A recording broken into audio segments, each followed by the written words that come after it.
Dios me les bendiga, mis amados hermanos, mis amados oyentes que nos ven a través y nos escuchan a través de estos medios.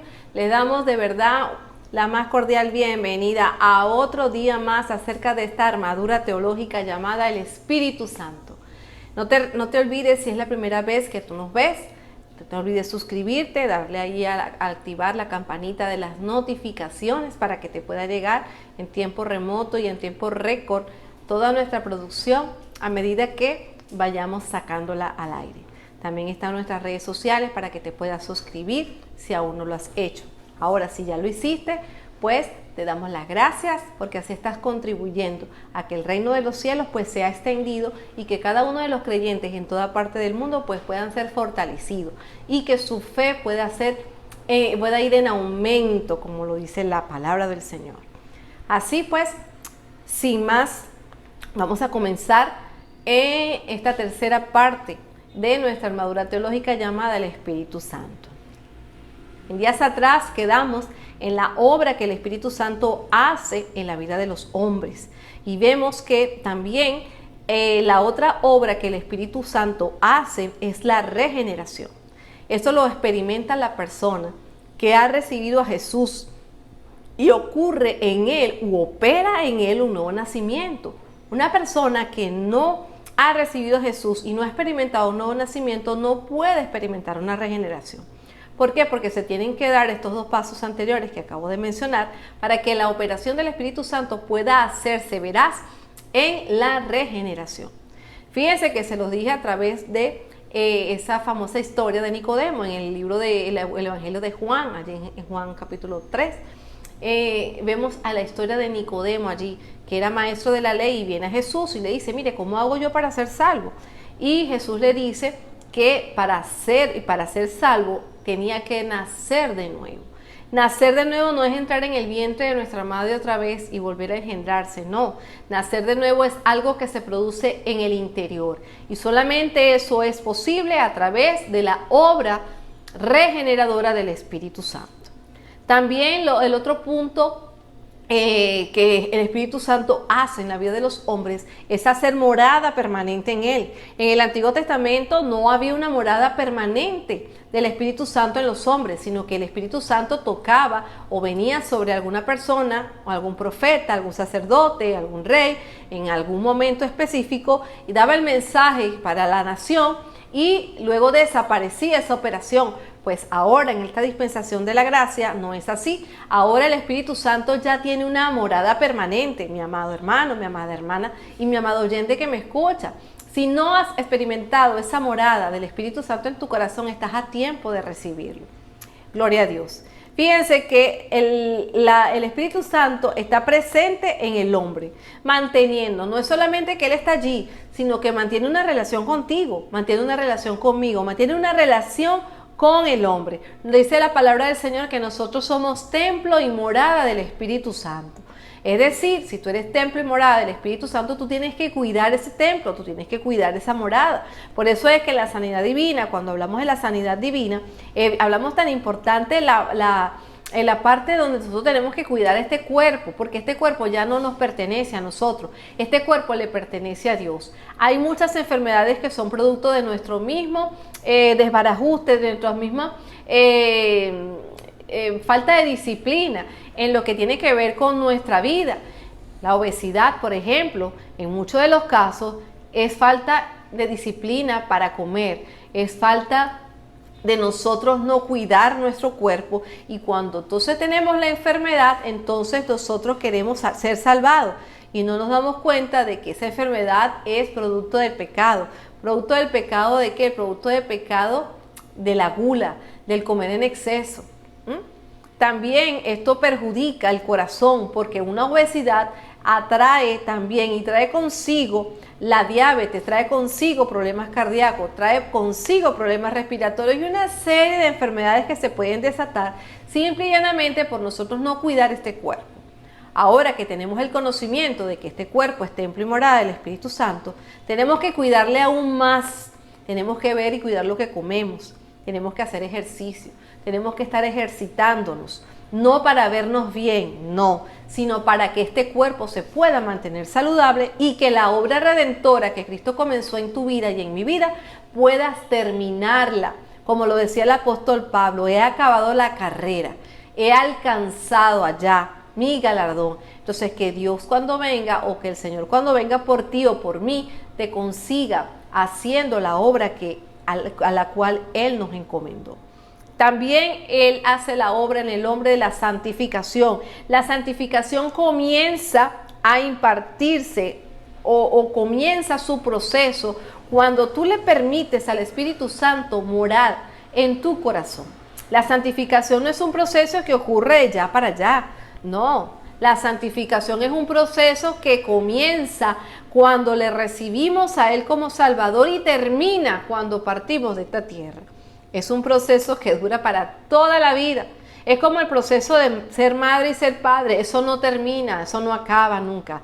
Eso empieza cuando tú eres padre, pero no termina, sino cuando hasta o te vas de esta tierra, o lamentablemente pues la vida determina la vida el final de la vida de alguno de tus hijos.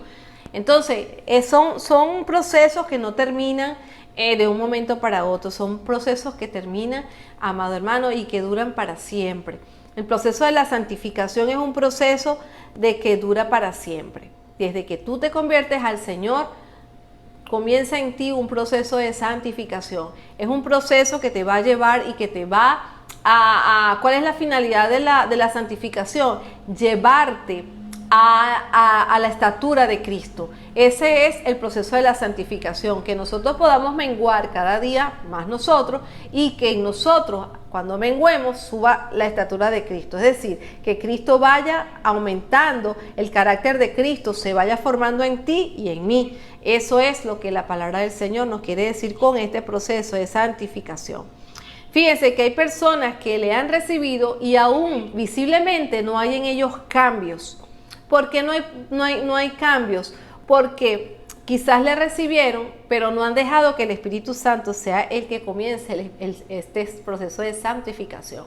Entonces, ¿por qué muchas veces nosotros vemos creyentes que creen en Cristo y de repente caen? Y se vuelven a levantar y vuelven y caen. Entonces no es porque tanto sean débiles, sino que no le han permitido y no han tomado realmente la decisión en su corazón de decir al Espíritu Santo, mira, yo quiero que tú comiences el proceso de santificación en mi vida, yo me quiero parecer a Cristo, llueve, trueno, relampaguee, yo quiero permanecer firme. Entonces muchas veces, ¿verdad?, las debilidades son mayores que el deseo de parecernos al Señor. Entonces fíjense, se ingesta. Esta santificación se ingesta y produce el carácter cristiano, como lo es el fruto del Espíritu Santo. El fruto del Espíritu Santo, que mucha gente dice, los frutos del Espíritu Santo, pues déjame decirte que esto es una verdad no verdadera, porque no son los frutos, es el fruto del Espíritu Santo el que se manifiesta en tu vida y se manifiesta en mi vida. Como lo dice su palabra en el libro de los Gálatas, allí está el fruto del Espíritu Santo. También tenemos un revestimiento de su poder a través del Espíritu Santo. Entonces, ¿poder para qué? ¿Para qué tú necesitas el poder? Yo tengo el poder. ¿Para qué es el poder? El Espíritu Santo da su poder para que nosotros le sirvamos, para el servicio cristiano, para cumplir la obra a la que tú y yo fuimos encomendados. A que las señales de las que habló Jesús, y estas señales seguirán a los que me siguen, en mi nombre se harán fuera demonios. Sanarán enfermos, comerán cosas mortíferas y no les hará daño, agarrarán serpientes en sus manos y no les pasará nada. ¿Por qué? Porque son señales que van a seguir a los seguidores de Cristo. Entonces, ¿para qué somos revestidos nosotros de ese poder? Para poder nosotros también manifestar las señales por las cuales Dios nos llamó.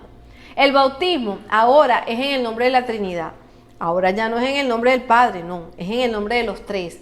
El Espíritu Santo toma una personalidad de la Trinidad importantísima a la hora del bautismo.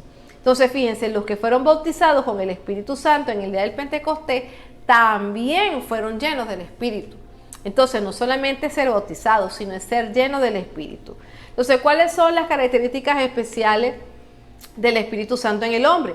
La primera es que su evidencia inicial. ¿Cuál es la evidencia inicial de que nosotros hemos sido revestidos del Espíritu Santo?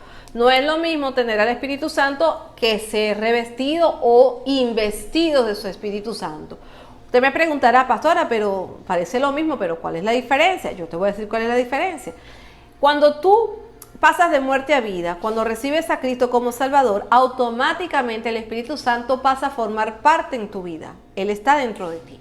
Eso es el Espíritu Santo dentro de ti. Pero todavía tú no has sido revestido y lleno e investido de su poder. ¿Cuándo somos revestidos e investidos de su poder? Cuando se comienzan a evidenciar las manifestaciones de esto. ¿Y cómo se evidencia? Bueno, lo primero es el hablar en lenguas. Nos remontamos para nosotros poder teorizar esto y para nosotros poderle poner base bíblica a esto. Yo te voy a llevar al libro de los Hechos, en donde allí se recibió el Espíritu Santo por primera vez. Dice la palabra del Señor, ¿verdad? Que cuando se derramó el Espíritu sobre los que estaban allí, fueron todos llenos del Espíritu Santo. Y que comenzaron a dice que también las características del ambiente donde ellos estaban, dice que de repente vino sobre ellos un viento recio el cual llenó toda la casa, y todos fueron llenos del Espíritu Santo y comenzaron a hablar en otras lenguas. La evidencia de que tú y yo hemos sido llenos e investidos del poder del Espíritu Santo es el hablar en lenguas, el hablar en otras lenguas. Pastora, ¿pero qué es esto? No es hablar inglés. Ay, yo sé inglés y ahora voy a hablar inglés. Ay, yo sé francés, ahora voy a hablar francés.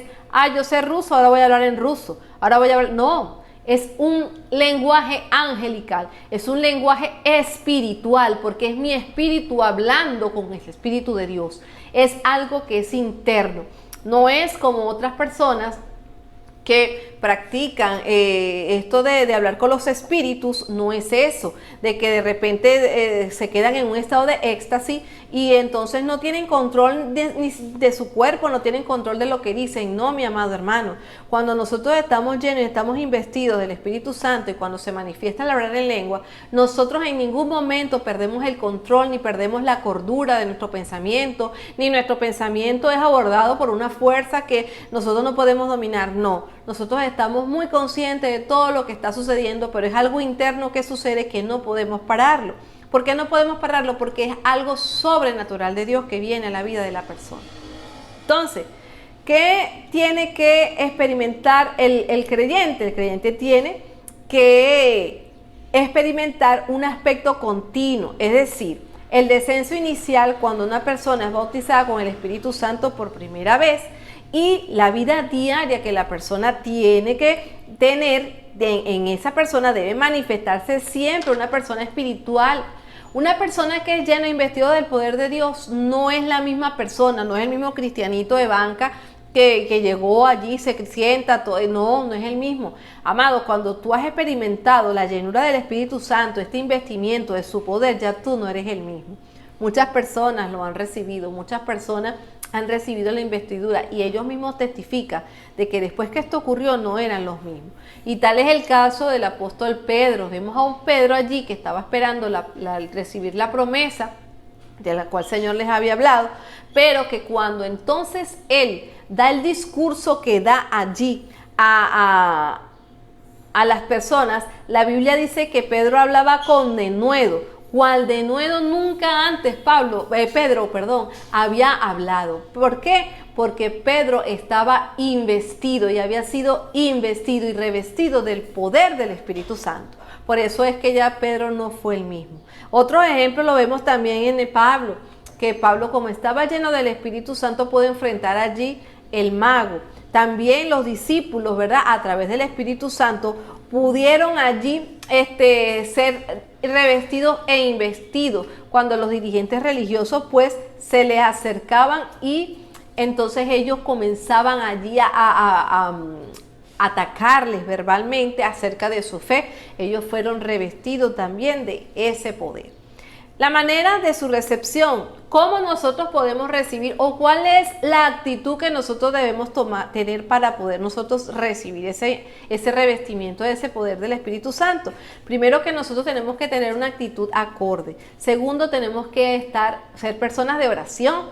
una persona que no ora, que no tiene comunión con el Padre, que no tiene comunión con el Hijo ni con el Espíritu Santo, obviamente Dios no va a depositar en él un revestimiento especial. Las otras actitudes que debemos tener también es que las oraciones colectivas, las oraciones que hacemos en la iglesia para que el Señor pues bautice en Espíritu Santo y fuego, allí también estos son maneras de poder nosotros recibir también al Espíritu Santo.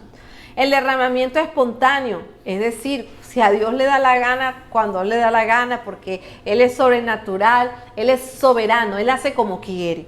¿Ve? También rogar a la promesa, anhelar esa promesa. Y también en la obediencia a la que tú y yo estamos siendo sometidos, si realmente somos o no obedientes a la palabra del Señor. Lo otro es la glorificación. Nosotros podemos ver que Dios se glorifica en cada una de nuestras vidas. ¿A través de quién se glorifica? A través del Espíritu Santo. Muchas cosas que nosotros hemos sido librados y de muchas vicisitudes que puedan venir a nuestras vidas, nosotros podemos darle las gracias al Espíritu Santo porque Él nos ha dirigido y nos ha guardado, nos ha librado de todo mal. Ahora bien, los dones del Espíritu Santo. La palabra don significa regalo, un regalo inmerecido. Eso significa la palabra don. Pero el Espíritu Santo nos da regalos también y nosotros no merecemos. Entonces fíjense, ¿para qué son los regalos? ¿Para qué? Para la edificación de la iglesia.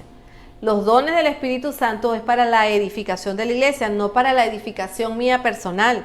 No, yo soy edificada como parte de la iglesia, pero Dios se va a encargar de edificar a la iglesia a través de los dones del Espíritu. Entonces fíjense, tenemos varias clasificaciones, tenemos 3 clasificaciones y estas son, por ejemplo, a los que imparten poder para saber en forma sobrenatural. Tenemos el don de sabiduría, el don de ciencia y también tenemos allí el don de discernimiento de espíritu. Esto es para saber. ¿Para qué se da la palabra de sabiduría? Para conocer el futuro. Cuando Dios allí levanta a una persona o en visión o en sueño, allí Dios le da la salida futura o una palabra profética futura a la iglesia a través de uno de sus creyentes o a uno de sus líderes. Allí vemos la palabra de sabiduría que tiene que ver con el futuro, lo que acontecerá en el futuro. Hemos visto mucha palabra profética de los últimos días, de los últimos tiempos, y esto se lo debemos pues a la palabra de sabiduría. La palabra de ciencia tiene que ver con el conocimiento del pasado y del presente. Muchas veces, y hubo una época en la iglesia, en los años 90, donde se levantó mucho el temor de Dios en los creyentes porque el Espíritu Santo estaba revelando pecados ocultos dentro de la iglesia, operando así el don de ciencia.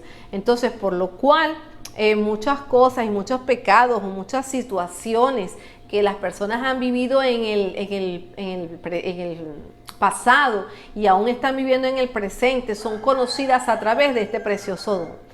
El discernimiento de espíritu es necesario, ¿para qué? Porque es necesario que cuando una persona se levante a hablar un mensaje de Cristo, nosotros sepamos en nombre de quién esta persona está hablando. Si es en nombre del Espíritu de Dios, si es en nombre de su mismo espíritu, de su misma carne, o si es en nombre del espíritu del maligno.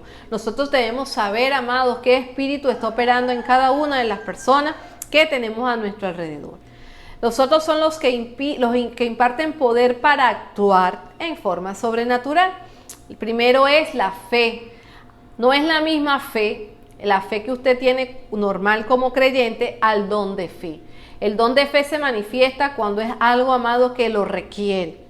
Entonces, cuando se requiere que se tenga una fe muchísimo mayor que a la fe normal, es necesario que este revestimiento sobrenatural pues venga sobre la persona que lo necesita.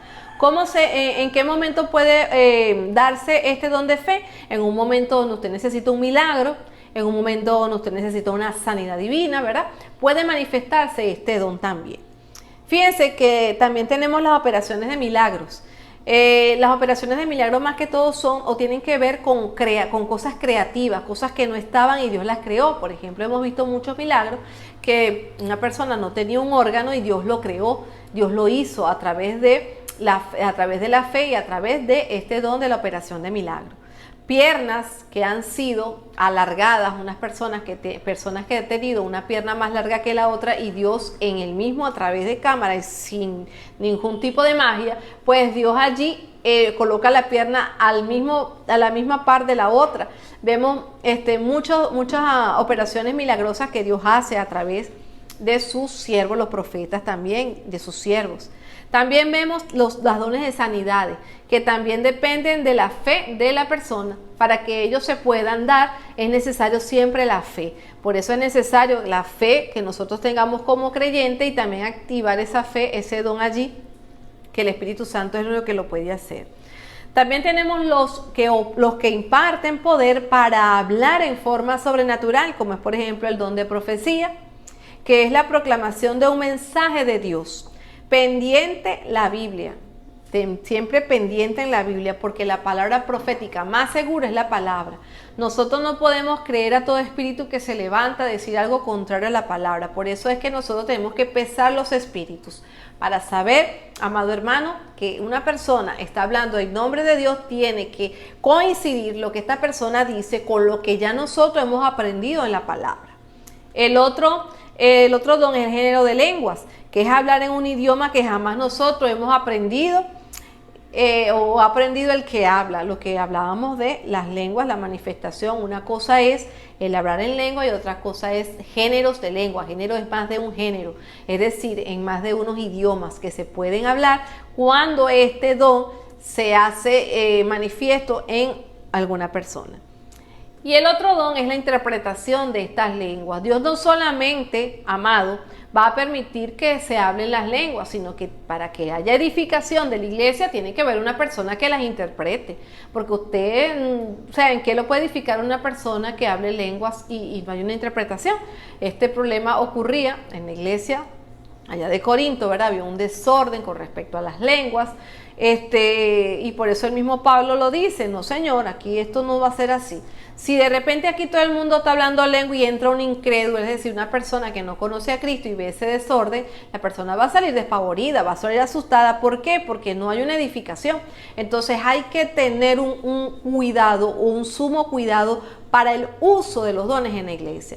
Número uno, que tiene que haber una edificación para el pueblo, tiene que haber un equilibrio, tiene que haber sabiduría, tiene que haber un dominio de sí mismo. Por eso es que le digo, cuando una persona está bajo esa investidura o ese revestimiento de poder del Espíritu Santo, no pierde el control, no queda en éxtasis, no queda, bueno, ¿y qué pasó? Yo no supe qué pasó. No, la persona sabe lo que está pasando, y tiene que haber un orden dentro de la iglesia. La actitud para recibir los dones, amados, igualmente, como lo dije al principio, con respecto al revestimiento del Espíritu Santo, tiene que haber un sometimiento a la voluntad de Dios, tiene que haber una ambición santa, es decir, un anhelo santo de poder usted recibir los dones. Señor, yo quiero que tú manifiestes esos dones en mi vida. Un deseo profundo, ¿verdad?, que lo lleve a eso. Tiene que haber fe y tiene que haber una rendición de nuestras vidas al Señor. El Espíritu Santo en la iglesia. Ese advenimiento del Espíritu Santo vino con un propósito y por un tiempo señalado, ¿verdad? Fíjense, venía la Pascua. Las gavillas de cebada estaban listas. Y aparte que los primeros panes de las primicias allí estaban listos. ¿Qué quiere decir esto, amado? Que los primeros, los 120 que recibieron el poder del Espíritu Santo en esta época fueron las primicias. Y esto luego se extendió hasta nosotros los gentiles. Ellos fueron las primicias, nosotros los gentiles pues disfrutamos de ese derramamiento, de esa investidura y de ese poder tan maravilloso que es del Espíritu Santo. Fíjense, la unción de la iglesia, la morada del Espíritu Santo en la iglesia, el comienzo del periodo del Espíritu Santo, el ministerio del Espíritu Santo y la ascensión del Espíritu Santo. Ahora, con el derramamiento del Espíritu Santo se abre esta nueva dispensación, la dispensación allí del Espíritu Santo. El Espíritu Santo allí obrando en la iglesia. El Espíritu Santo allí haciendo de las suyas, como yo siempre le digo, tú siempre haces de las tuyas porque tú haces como tú quieres. El Espíritu Santo hace como quiere, pero siempre dependiendo del Padre y del Hijo también. Entonces, mi amado, ¿a dónde está el Espíritu Santo en tu vida? ¿Dónde quieres que esté el Espíritu Santo en tu vida? ¿El Espíritu Santo está gobernando tu vida? ¿O es tu espíritu el que gobierna tu vida? ¿O es tu alma? ¿O es tu cuerpo el que te gobierna? ¿Quién te gobierna? ¿Quién gobierna tu vida? A través de estas preciosas enseñanzas del Espíritu Santo que hasta el día de hoy el Señor nos ha ayudado y nos ha dado de esta gracia, como dice su palabra, ¿verdad? Dar de gracia lo que de gracia recibiste. Hemos nosotros mismos recibido por gracia estas enseñanzas, somos egresados de institutos bíblicos, no somos unas personas que nos paramos detrás de unas cámaras a decirte 4 cosas, somos personas estudiadas, somos pastores, somos maestros, pertenecemos a un concilio, pertenecemos a una organización, tanto mi esposo como mi persona y la iglesia a la cual pastoreamos para la gloria del Señor. Entonces yo te invito a que tú sigas allí meditando en todas estas enseñanzas que yo creo que han servido para tu crecimiento espiritual, para que tu fe sea aumentada. No te pierdas nuestra próxima armadura teológica que tiene que ver con la iglesia. Empezamos con el Espíritu Santo porque para poder llegar a la iglesia obviamente tenemos que empezar por el principio de la iglesia primitiva. Y el que marca el principio de la iglesia primitiva es el derramamiento del Espíritu Santo. Bueno, mis amados, hasta aquí nos ayudó Jehová. Dios me les bendiga, Dios me les guarde. Desde la República Dominicana, la pastora Yosmar de Ojeda. No olvides suscribirte y seguirnos o seguir siguiéndonos en nuestras redes sociales. Dios te bendiga y Dios te guarde.